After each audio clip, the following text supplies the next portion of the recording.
Catherine Bernardo. Kasi Yes. ang ganda ng color niya, yung pagiging morena niya. Morena. I so love it. Nainggit kasi ako dahil maputi ako. Gusto ko morena. Yung ang ganda ni Kath. Yung kahit walang makeup, napakagandang bata.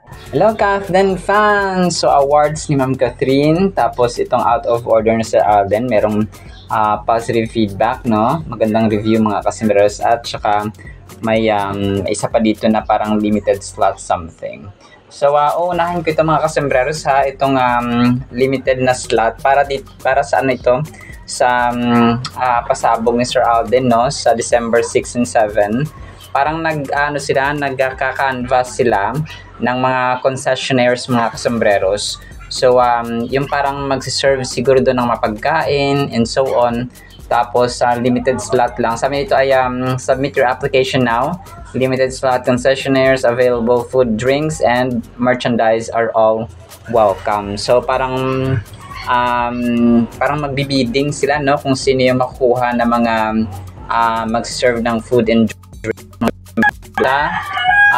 Music festival nga ni Sir Alden, mga kasembreros, by Wonderful Moments.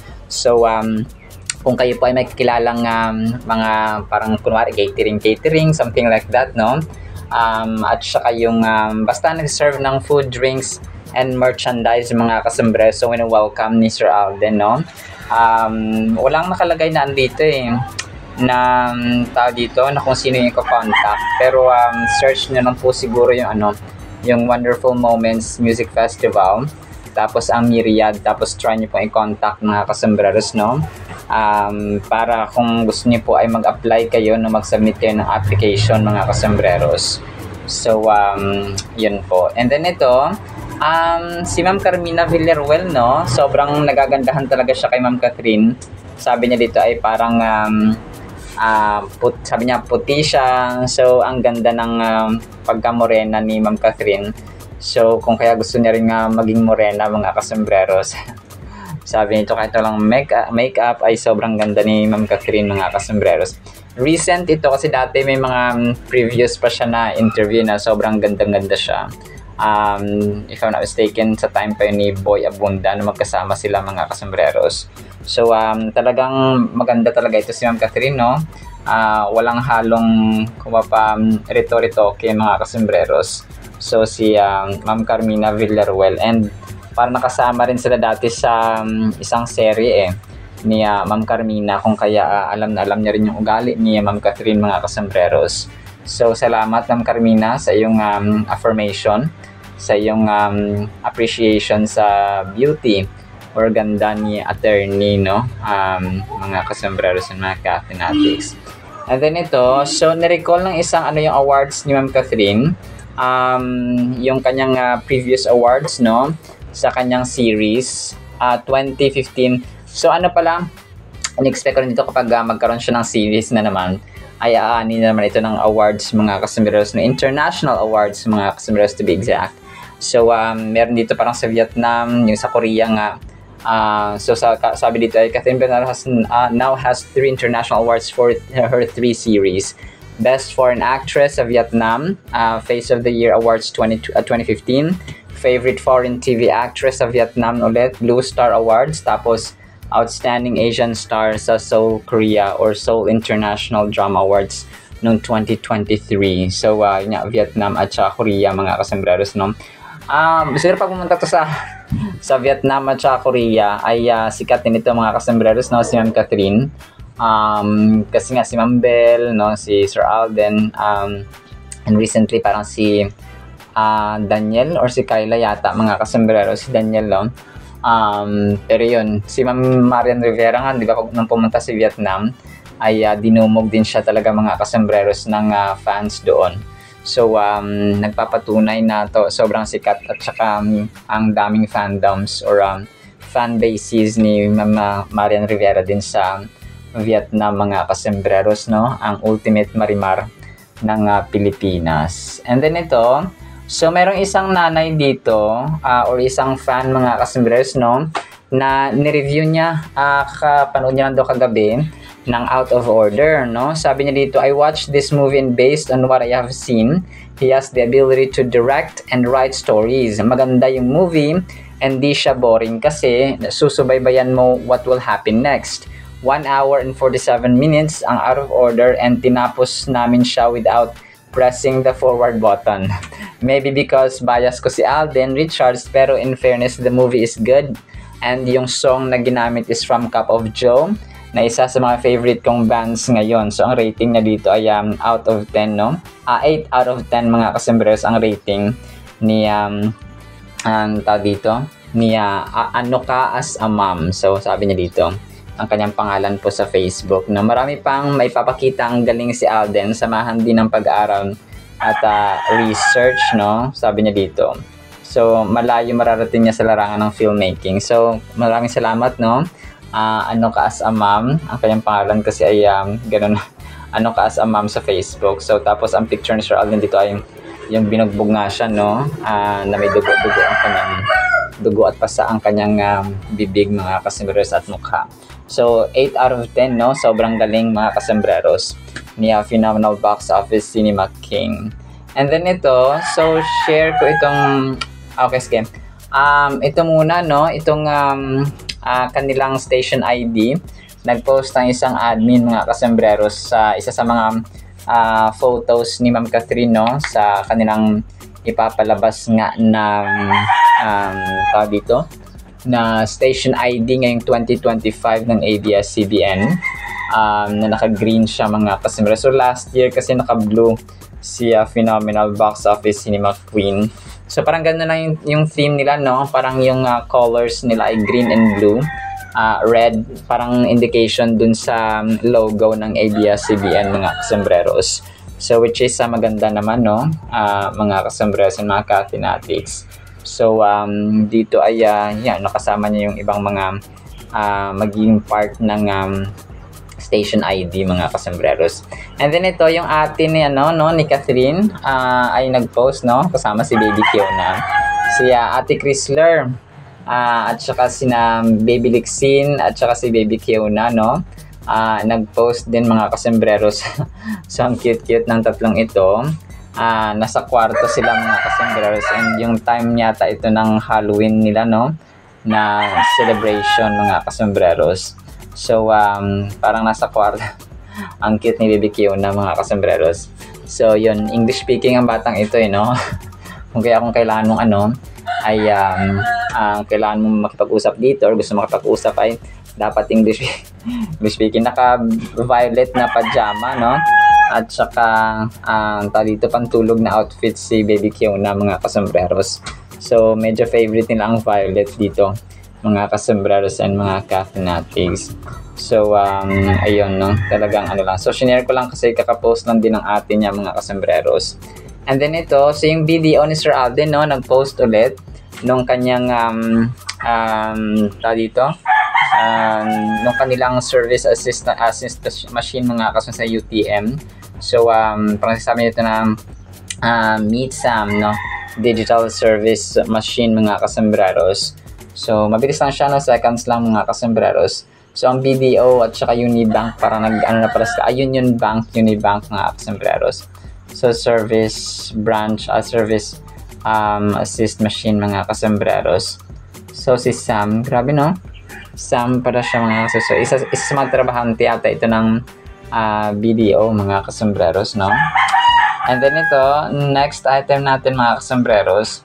So last item natin ito, parang ni-recall lang, no? Kasi kahapon na i-vlog ko na ito. Parang nag-post ng isang admin na kasama si Rave Victoria at saka si Clifford, mga kasembreros, na mga PBB housemates. Tapos nasa gitna si Ma'am Catherine, which is crush kasi nila si Ma'am Catherine, mga kasembreros, no? Celebrity crush nila si attorney, mga kasembreros. Kung kaya pinost ng isang admin, no, ng ni Catherine, mga kasembreros, or ni Phenomenal Box Office Cinema Queen. So talagang mapapahanga ka naman talaga sa ganda, no? Mga babae naman tsaka lalaki, lahat ng tao may kanya-kanyang kapugian at tsaka kagandahan. Pero sometimes may mga exceptional lang talaga, no? Kung mga pa nagsa-stand out sa ganong larangan, mga kasembreros. So kung merong tennis player, may mas magaling na tennis player, golfer, and so on. So sa iba't ibang larangan mga kasembreros. So kung magaling ka magluto, may mas magaling magluto. Parang ganun. Parang ganun mga kasembreros. Pero dito ay ganda ang labanan, no? Kaya ganun po mga kasembreros. Alright, sinama sa ating countdown items, no? Sana po ay pakinggan po natin ang Word of God. Today is November 3, 2025. Monday na po mga kasembreros, no? Isa makulimlim na hapon po sa bawat isa kasi makulimlim po dito sa amin sa Mabaos, Carmen, Davao del Norte. So, sana po ay pakinggan po natin ang napakagandang salita po ng Panginoon. At para po sa ating Word of God, sobrang ganda po nito ha. Sana po ay pakinggan natin. Ang title po ay Gaya ng Isang Ina. Isaiah 66 verse 13. As one whom his mother comforts, so I will, God speaking to Isaiah, comfort you, comfort us, and you shall be comforted in Jerusalem. Napakaganda po din mga kasembreros, no? Kasi kagaya ng isang nanay, no, gumamit ang Diyos dito mga kasembreros ng metaphor na kagaya din ng isang nanay, no, ng isang nursing and caring mother ay aalagaan at i-comfort tayo mga kasembreros, no, aaliwin ng ating Panginoon mga kasembreros. Kumaga pa ay di ba yung isang nanay, kunwari may baby siya, no, talagang inaalagaan, inaarugaan niya mga kasembreros at hindi niya pinababayaan. So although this is just a metaphor na inihahantulad siya Lord mga kasembreros sa isang nanay na nag-aalaga sa kanyang mga anak, tayo din po ay sobra-sobra no ang level ng Panginoon mga kasembreros na tayo po ay kanyang aaliwin sa oras ng tayo ay may pighati, may problema, may triumph, may challenge mga kasembreros, and then aalagaan niya tayo. So as long as we trust in Him, as long as we depend on Him, as long as we rely on Him, as long as we have time, no, talagang nagkakaroon tayo ng panahon talaga mga kasembreros sa pakikinig, panalangin, pagbabasa ng kanyang salita, no, pagdadigest ng kanyang salita, pagme-meditate, no, contemplate mga kasembreros ng kanyang salita, napakalaga po nun. So hindi kasi lahat, kasi ang tao, kunwari wala ng panahon sa Diyos, tapos pag nagka-problema, sisihin niya pa ang Diyos, no, na hindi naman siya naglaan ng panahon at saka oras sa Panginoon araw-araw. So ang tao ay nasisira din, no, at saka nadi-discourage, nadi-disappoint sa kanyang sariling mga desisyon sa buhay, no, sa kanyang mga choices. Kunyari, ito yung kanyang plano o tinuloy niya kahit hindi naman agree ang kanyang mga magulang at ang kanyang mga pamilya. So in the end ay na-disappoint, no, na nagkaroon ng kasakit, for example, na failure, na-discourage. So damay-damay. Pero ito kasi sabi natin na kapag ikaw ay nagdesisyon, lalong-lalo na kapag close yung family nyo, tapos hindi nag-agree yung parents mo unang-una sa lahat, ay wag mo na ituloy. Pero kapag tinuloy mo pa kahit hindi tama, no, kahit labag sa loob ng mga magulang mo, tapos mali yung ginagawa mo, ay matigas ang ulo mo, pasaway ka, at saka tinuloy mo pa rin, tapos ngayong nagkasakit ka or na-disgrasya, for example, or na failure, hindi naging successful, yung sisihin mo yun ay walang iba, no, kundi ang sarili mo mga kasembreros. Pero no, as long as we are alive, na failure man tayo, wala pang hindi pa dead end, no, may pag-asa pa as long as we turn back to God mga kasembreros, no, dumulog tayo, lumapit tayo, magkaroon tayo ng panahon sa Panginoon mga kasembreros. Ang verse na ito beautifully captures the image of God's love, no, pag-ibig and care for His people by likening it to the unwavering tender comfort of a mother to her child.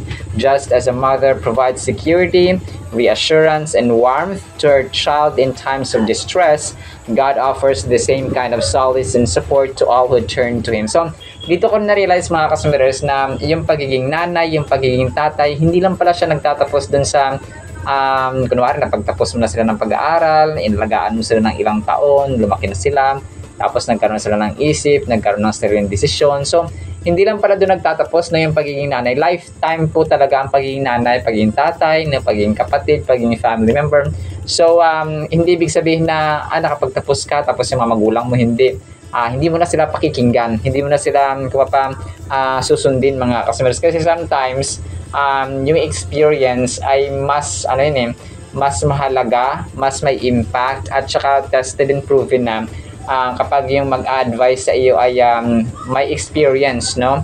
Kumpara mo doon sa walang experience. Kumbaga pa, theory over practicality or reality, mga kasembreros, tulad ng nanay natin, tatay natin, kung papunta pa lang tayo, sila pabalik na ng 10 beses. So kahit na tayo ay well-educated, sometimes kasi may mga bagay na hindi naman natututunan sa school natututunan natin sa experience sa buhay, no? Kagaya ko, no, marami ako na experience na realidad ng buhay over sa school, no? Which is mas applicable kasi yun sa buhay natin araw-araw kapag tayo pa natututo sa mga experiences natin, no? Sa mga karanasan natin sa buhay. Kasi nga, karanas natin yun na everyday experiences, mga kasombrero. So, yun po siya. Kung kaya mas mahalaga na tayo po ay nakikinig lalong-lalo na sa ating mga magulang, sa ating nanay, kasi nga sila ay veterano na sa larangan ng pamumuhay. So iba kasi yung buhay, alam mo yung may buhay, di ba? So pero alam mo, mas iba pa rin yung alam mong paano mabuhay, paano yung diskarte, di ba? Diskarte over diploma. So ganun ba? Kasi sila talagang naitawid na nila yung mga ibang mga challenges na susuungin pa lang natin or iti-take pa lang natin or haharapin pa lang natin, mga kasembreros. It reveals God's nurturing, compassionate nurture or nature, emphasizing His desire to ease our burdens and soothe our worries like a loving, great parent would. So, napakaganda, no? Imagine the depth of love and care of a mother has for a child, multiplied infinitely. So, parang yung love daw or care or comfort ng isang nanay ay imumultiply natin yung pag-ibig ng Panginoon, mga kasembreros. So, ganun po katindi. That is the extent of God's love for each of us, no? This verse reminds us that we are not alone in our struggles and that God is always there, ready to offer comfort and solace in times of need. So it reassures us of God's constant presence in our lives, providing a sense of security and peace, knowing that we are cherished and protected by Him. So napakaganda, mga kasors, kasi dito talaga awestruck itong sinabi na yung pag-ibig daw ng nanay sa kanyang anak ay i-multiply natin iyon infinitely. So hindi siya measured by a number, hindi siya billion, hindi siya trillion, mga kasors, kundi infinite. So kung i-multiply natin yung infinite na love ng Diyos, mga kasembreros, dun sa love ng or sa love na nanay dun sa love ng Panginoon, infinite din po yung sagot kasi dun mo siya i-multiply, mga kasembreros. And ang phrase na as a mother comforts her child is rich with imagery and emotion. A mother's comfort is intimate, nurturing, and compassionate. It implies a deep personal connection and an understanding of the child's need and fear. So this comparison underscores the depth of God's love and care for His people. Sa atin yon, sa mga may panahon, sa may pananampalataya sa Kanya, sa mga nagtitiwala sa Kanya, suggesting that His comfort is both personal and profound. So, sabi pa niya dito, so I will comfort you. Napakagandang phrase na ito na sinabi niya na the assurance of so will I comfort you, sabi ng Panginoon, mga kasembreros, na nag-emphasize ng commitment ng Diyos ba na mag-provide sa atin ng kapayapaan, ng strength, ng protection, ng comfort, and so on. Now, this promise is not conditional but absolute. So, yung iba kasi yung pag-ibig conditional Pag sabing conditional, mamahalin kita kung mamahalin mo ako. So, ganun siya. So, magkikare ako sa iyo kung magkikare ka sa akin. So, ganun ang conditional, no? O, maging mabait ako sa iyo kung maging mabait ka sa akin. So, ganun ang conditional, which is human nature yun, mga kasembreros. Pero ang sa Diyos natin is absolute, okay? Parang yung pagkamatay ni Lord Jesus Christ, no? Yung pagpapadala ng Diyos Ama sa kanyang anak na si Jesus Christ sa krus ng Kalbaryo para bayaran nating kasalanan na tayo dapat ang nagbayad, pero hindi tayo deserving, hindi tayo worthy. Kumbaga pa, yung worth natin is 1,000 pesos. Ang requirement ng Panginoon sa kasalanan ng tao ay hindi siya trillion lang it's gazillion, mga kasembreros, infinite yung kabayaran. So yung worth is only Jesus Christ was worthy, mga kasembreros, doon sa kabayaran na yon. So parang gano'n, no? Hindi nag-set ang Panginoon na, ibibigay ko sa inyo ang aking anak na si Jesus. Pero sumunod kayo sa akin, okay? Pero mahalin niyo ako, pero bayaran niyo ako pabalik, no? Parang ganun ba, no, mga kasembreros? Yun yung conditional, pero hindi walang may nag-utos sa Panginoon, walang may nag-utos sa Diyos Ama na ibigay mo ang iyong kaisa-isang anak para matubos ang sangkatauhan. Wala, mga kasembreros. Ito pa, yun yung sinasabi na hindi siya conditional na love, pero absolute, okay? Parang sa tao na yun, kung mamahalin ba natin siya pabalik, iibigin ba natin siya pabalik, nang binigyan niya yung kanyang pag-ibig, nasa sa atin na yun kung mag-share tayo ng panahon, mag-share tayo ng ating devotion, or maglilingkod tayo sa kanya. So, hindi niya na yun, nag-utos siya, yes, pero hindi niya pinipilit at saka hindi niya tinali ang tao, mga kasmeros, na okay lang, sunod ka, hindi niya ginawang robot, mga kasmeros. Kasi nga, yun yung love, no? May free will, binigyan niya ng free will ang tao, mga kasembreros. So, ganun po siya. Pero, pag sumunod tayo, yun lang, no? May blessing, mga kasus. Pero pag hindi tayo sumunod, may consequences. Kasi that is what we call righteousness and morality. Parang yung anak natin, di ba? Pag sumunod yan sila, ay talagang natutuwa tayo. Pero pag hindi sumunod, kasi para rin sa kapakanan natin, mga kasunas, no? Every time we follow and we disobey God, nasa sa atin din yung balik nun, mga kasunas. Either promise, either pagpapala, or sumpa, mga kasunas, or consequences or punishment ang ating, kung parang alam mo na alam mo na matitinig ka sa daan na yan, so ba't dyan ka pa dadaan, di ba? So parang ganon, mga kasembreros. Kung kaya kapag tayo sumunod ay may pagpapala, kapag tayo mag-disobey, may parusa, mga kasembreros, or consequences, which is free will naman natin ang ginamit natin. Hindi na kasalanan ng Diyos yun, mga kasembreros, na tayo po ay na-disgrasya or na-aksidente or napariwara dahil sa ating sariling choice or decision. Napakaganda mga kasembreros. Mga salitang ito nagre-remind sa atin yung Isaiah 66 verse 13 na nagre-remind sa atin ng comfort, ng great care, no, great concern, infinite care, mga kasembreros, at infinite love ng ating Panginoon sa atin. But in the meantime, yan lamang, no, sa ating Word of God. Sana po ay pagpalaan po tayo ng pag-ibig, pananampalataya, pag-asa, comfort, no, at saka care na nagmumula sa ating Diyos na makapangyarihan sa lahat. In the mighty name of Jesus we pray. Amen and amen. See you sa next segment, mga kasembreros, and paalam po. I love you.